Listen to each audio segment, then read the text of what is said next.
I appreciate the notion of agency, that we're not bystanders in the world. It's decisions, not conditions, that determine our fate and future. And that fundamental notion of agency, I think, is important more broadly. And I think that goes to some of the issues around, victimization. And I see a lot of that, respectively, on the right, increasingly, even with Trump often approaching things from that sort of mindset. What do you mean? What do you mean for Trump? I think there's sort of the grievance.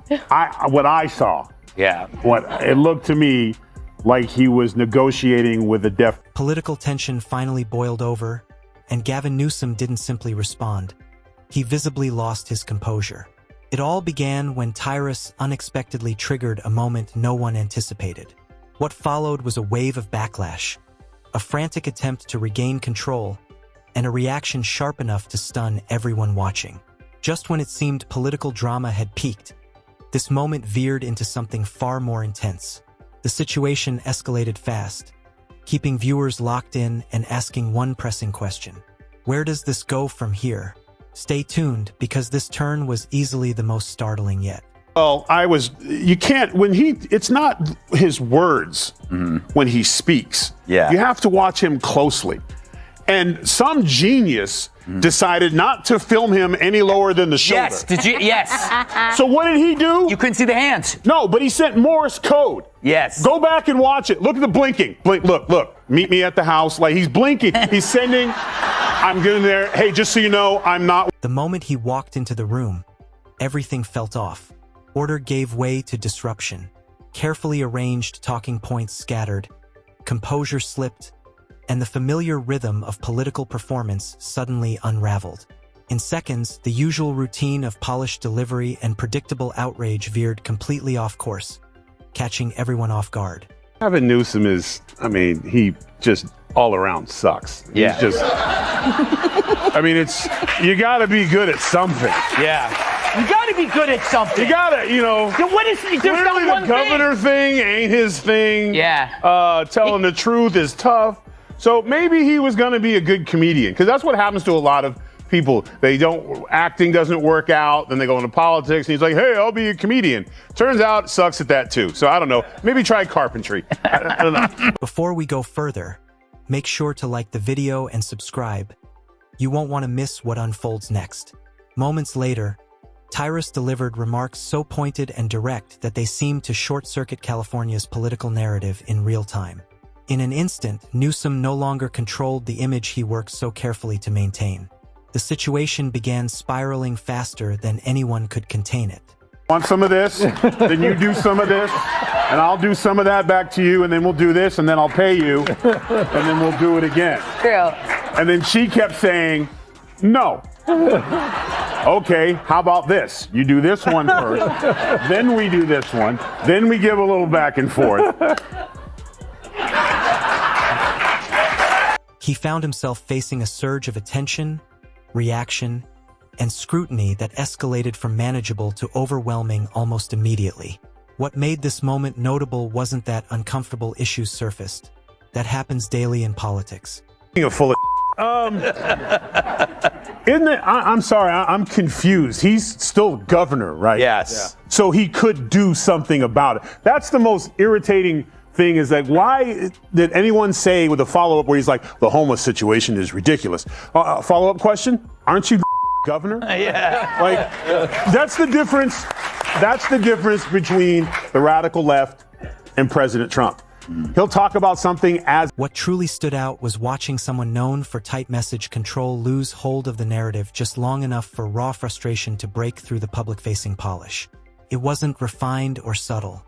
It was the kind of visible irritation that sends advisors scrambling and social media teams refreshing feeds nonstop. The contrast heightened everything. While Newsom struggled, Tyrus remained calm and steady, fully aware that the response itself would carry the weight. The audience was no longer observing from the sidelines. They were part of the moment. Once that line was crossed, the usual spin tactics stopped working. Cracks became visible. Newsom's response unfolded in phases, almost like levels in a video game. First came dismissal disguised as confidence, the political equivalent of brushing something aside while insisting it doesn't matter. And then, look, he's blinking, and then eventually the camera guy, realizing that he's signaling him, so he gets appalled, leans back, camera comes down, and then we're back to this. I'll do this for you. You do this for me a little. So he's saying whatever he's going to say. There it is. See, they couldn't hold him back. He's like, I'm not on film. Oh, I'm not. Nope. Bring my hands up. Bring him up. Bring him up. Bring him up. Bring him up. He's playing with us. Meet me at my house. You get mine. I get yours. It'll work. That quickly shifted into layered explanations, stacking up faster than they could be verified. Then irritation crept in, unmistakable and telling. What pushed this moment over the edge wasn't just the exchange itself, but how rapidly it spread. Clips ricocheted across platforms within minutes. Supporters rushed to soften the narrative. Critics seized the opportunity, and the internet moved on without waiting for clarification.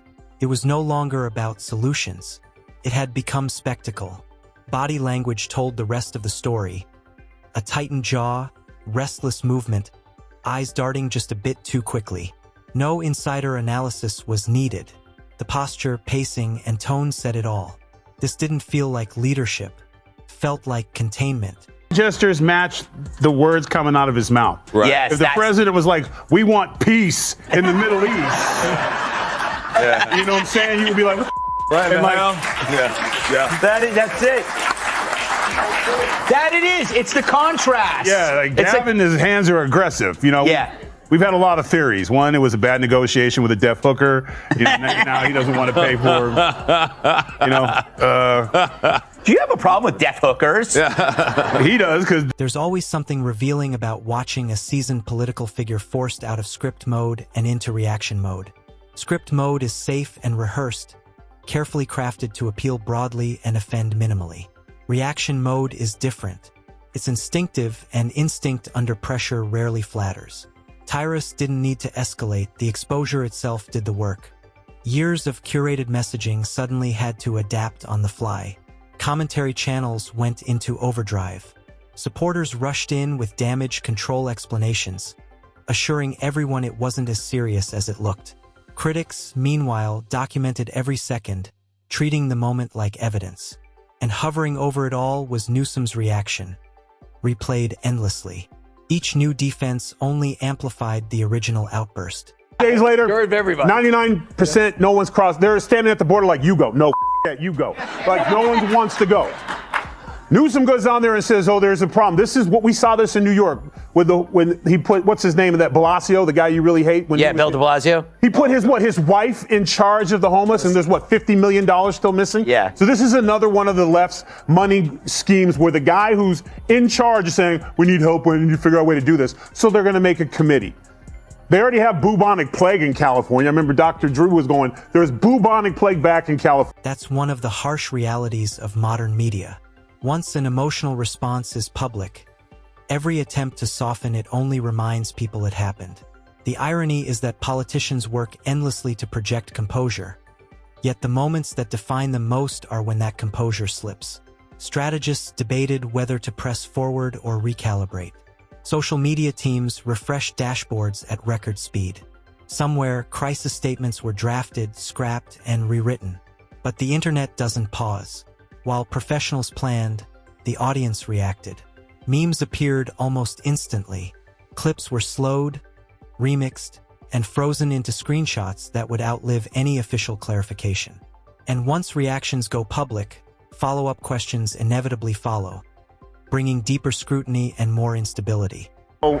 We need to rethink everything, because the one thing about dementia or getting older, that the real you comes out. Mm-hmm. There's no more filters, the little Jiminy Cricket in your shoulder that says, don't say that, he died. So now it's just unfiltered. Mm-hmm. So now we have to go back. I think Corn Pop got a bad rap. Yes. Pretty sure Corn Pop's name was Cornelius. Yes. And Joe was trying to tell him how cool his hair is when he gets. That scrutiny starts pulling in past remarks, previous decisions, and older moments that suddenly feel relevant again. What began as one flashpoint opens the door to a larger conversation few in power want to revisit. The most revealing part wasn't what Newsom said afterward. It was the shift in tone.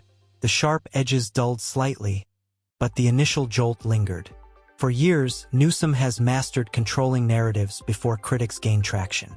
But when that control briefly slips, the adjustment can appear awkward.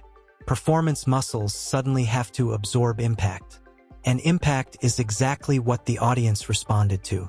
Regardless of political leanings, viewers felt it. This wasn't scripted conflict. It was genuine friction. And genuine friction carries energy no rehearsed message can replicate. I'm not paying money for that. I'll do it myself. So, you know. A little bit of bubble. Could you imagine if you were the sign person for the TV going... You know what's interesting about him?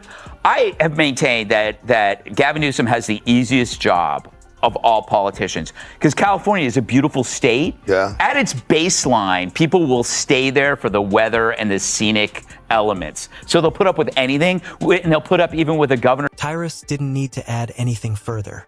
The spark had already done its job. In fact, his calm presence beside the eruption only highlighted the imbalance, creating an unspoken tension that unsettled viewers. One side remained steady, the other pulsed with urgency.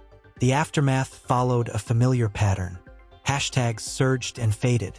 Opinion pieces appeared overnight. Everyone became an expert on tone and timing.